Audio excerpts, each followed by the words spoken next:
नमस्कार, सुप्रभात। सुबह 5 बजे की झारखंड बुलेटिन के साथ मैं हूं मुकेश तिवारी। मौसम से लेकर राजनीति तक, विकास कार्यों से लेकर आम जनता की समस्याओं तक, गढ़वा से गिरिडीह और रांची से दुमका तक हर जिले की बड़ी खबरें फटाफट अंदाज में। मुख्यमंत्री हेमंत ने वकीलों को दी स्वास्थ्य बीमा योजना की सौगात, बना पहला राज्य।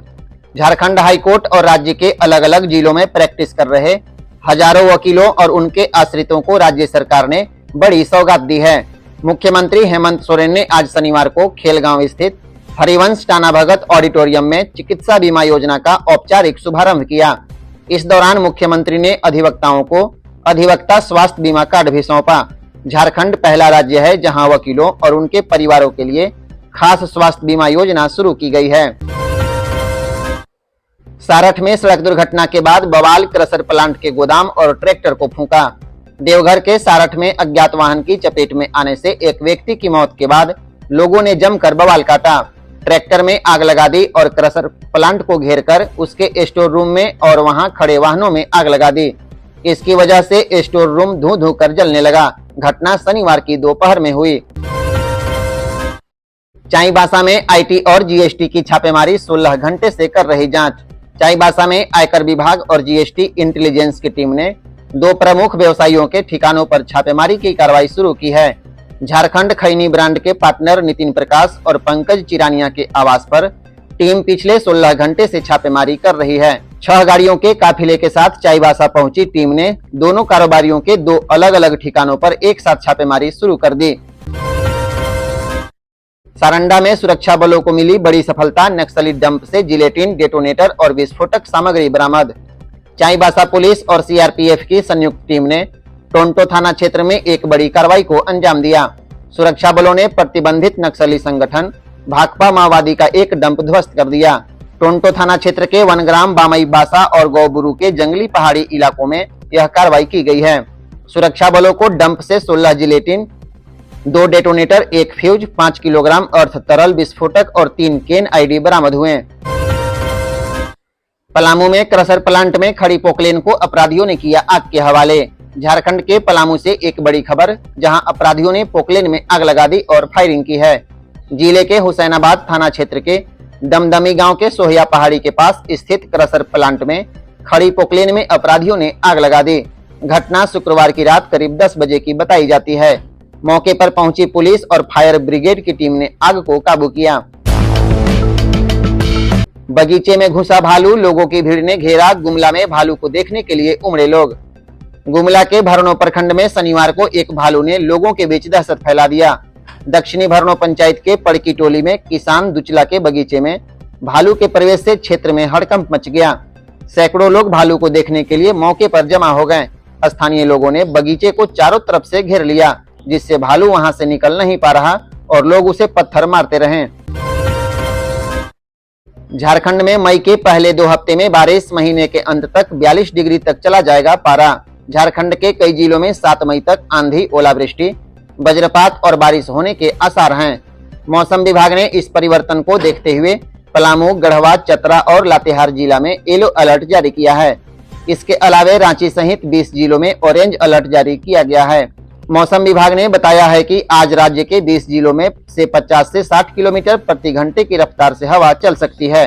मौसम विभाग के अनुसार 4, 5 और 6 मई को सभी जिलों में येलो अलर्ट जारी किया गया है। इसके आगे बढ़ने की भी संभावना है।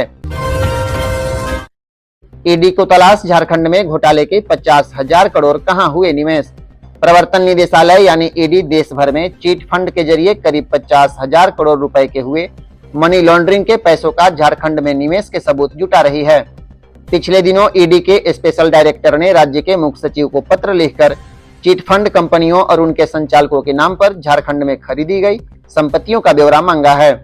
ईडी के स्पेशल डायरेक्टर द्वारा भेजे गए इस पत्र में हरमन सिंह धालीवाल सहित 15 लोगों और लगभग 100 कंपनियों के नाम शामिल हैं। पलामू में ड्राइवर ने 17 वर्षीय लड़की से किया हैवानियत, ग्रामीणों ने कर दी धुनाई। पलामू में एक 17 वर्षीय लड़की से हैवानियत का मामला सामने आया है। घटना विश्रामपुर थाना क्षेत्र में हुई है। आरोप पोकलेन चालक पर लगा है। जानकारी मिलने के बाद आरोपी पोकलेन ड्राइवर को ग्रामीणों ने पकड़कर धुनाई कर दी। आरोपी पोकलेन चालक बिहार के हाजीपुर के मतिया गांव का रहने वाला है। उसका नाम राहुल कुमार सिंह है। आपको बता दें, पलामू के पांडु से नावा बाजार तक सड़क निर्माण कार्य चल रहा है। आरोपी इसी सड़क बनाने में पोकलेन चला रहा था।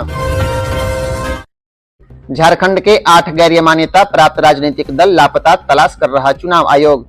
चुनाव आयोग ने झारखंड के 8 गैर मान्यता प्राप्त राजनीतिक दलों की तलाश शुरू कर दी, जो लंबे समय से लापता हैं।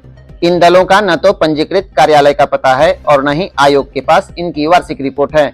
आयोग ने इन दलों के खिलाफ कार्रवाई करने का निर्णय लिया है।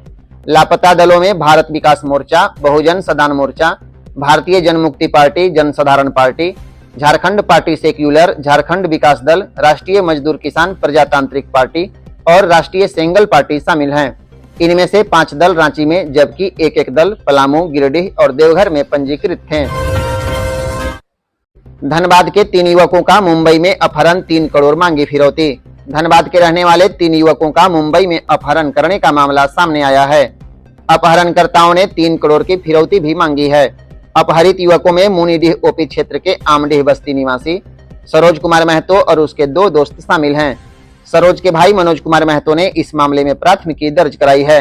पुलिस की एक विशेष टीम को जांच के लिए मुंबई भेजा गया है, जबकि टेक्निकल सेल भी मामले की जांच में जुटी है। मुख्य सचिव ने डीजीपी मामले में गृह मंत्रालय को भेजी रिपोर्ट। डीजीपी अनुराग गुप्ता मामले में मुख्य सचिव की ओर से केंद्रीय गृह मंत्रालय को रिपोर्ट भेजी गई है।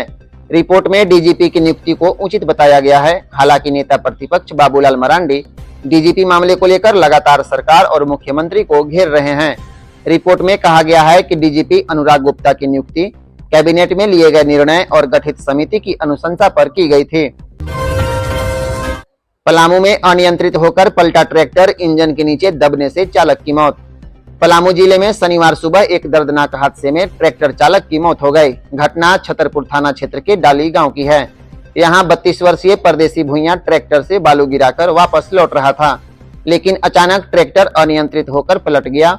ऐसे में ट्रैक्टर चालक परदेसी भुइयां की ट्रैक्टर के इंजन के नीचे दबने से मौत हो गई। उसने घटनास्थल पर ही दम तोड़ दिया। जैक बोर्ड 5 मई तक जारी कर सकता है मैट्रिक का रिजल्ट। जैक बोर्ड 10वीं का रिजल्ट इसी महीने जारी हो सकता है। जानकारी के अनुसार झारखंड एकेडमिक काउंसिल ने संभावित तारीख 5 मई बताई है।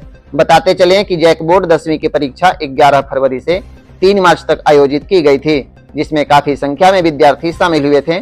सभी को परिणाम का इंतजार है। बाइक की टक्कर में बच्ची गिरी नीचे, ट्रैक्टर ने कुचला, हादसे में मासूम ने तोड़ा दम। पलामू जिले में मेदिनीनगर पांकी मुख्य मार्ग पर शनिवार को एक दर्दनाक सड़क हादसा हुआ। लेस्लीगंज थाना क्षेत्र के बसौरा में इंजीनियरिंग कॉलेज के पास 2 बाइक की आमने सामने टक्कर में अंजनी कुमारी की मौत हो गई। पहली बाइक पर भलमंडा निवासी अमित कुमार अपनी पत्नी सुनीता देवी और बेटी अंजनी के साथ सवार थे। दूसरी बाइक पर जोगेंद्र साव और बब्बन साव यात्रा कर रहे थे। इंजीनियरिंग कॉलेज के पास दोनों बाइक की टक्कर हो गई। टक्कर के बाद सड़क पर गिरी बच्ची उसी रास्ते से गुजर रहे एक ट्रैक्टर की चपेट में आ गई। नीट यूजी परीक्षा 4 को रांची के 22 केंद्रों पर 200 मीटर के दायरे में निषेधाज्ञा। राष्ट्रीय परीक्षा एजेंसी द्वारा नीट यूजी की परीक्षा का आयोजन 4 मई को किया जाएगा। रांची में परीक्षा के लिए 22 केंद्र बनाए गए हैं। इन केंद्रों पर प्रथम पाली में दोपहर 2 बजे से शाम 5 बजे तक परीक्षा होगी। परीक्षार्थियों को कड़ी जांच के बाद परीक्षा केंद्रों में प्रवेश मिलेगा। इस दौरान सुरक्षा के दृष्टिकोण से सभी केंद्रों के 200 मीटर के दायरे में निषेधाज्ञा लगा दी गई है। रांची नगर निगम में अब रोज सुनी जाएंगी लोगों की समस्याएं। रांची नगर निगम ने शहरवासियों की समस्याओं को सीधे सुनने और हल करने के लिए एक नई पहल की है। अब निगम कार्यालय में हर दिन जनता दरबार लगाया जाएगा, जहां आम नागरिक अपनी शिकायतें, सुझाव और समस्याएं सीधे अधिकारियों को बता सकेंगे। यह व्यवस्था 5 मई से शुरू होगी। हर दिन सुबह 10:30 बजे से दोपहर 3 बजे तक जनता दरबार लगेगा। यह दरबार निगम कार्यालय के रिव्यू हॉल में होगा। आंगनबाड़ी कर्मियों ने 20 मई को देशव्यापी हड़ताल का दिया नोटिस। झारखंड राज्य आंगनबाड़ी सेविका सहायिका यूनियन ने शुक्रवार को प्रोजेक्ट भवन में राज्य सरकार को 4 लेबर कोड वापस लेने और अन्य 17 सूत्री मांगों को लेकर आयोजित होने वाली देशव्यापी हड़ताल का नोटिस दिया। आंगनबाड़ी कर्मी श्रमिक विरोधी 4 लेबर कोड निरस्त करने और सुप्रीम कोर्ट के आदेशानुसार ग्रेच्युटी और पेंशन का भुगतान के साथ भविष्य निधि के दायरे में लाने की मांगों को लेकर 20 मई की देशव्यापी हड़ताल में शामिल होंगी।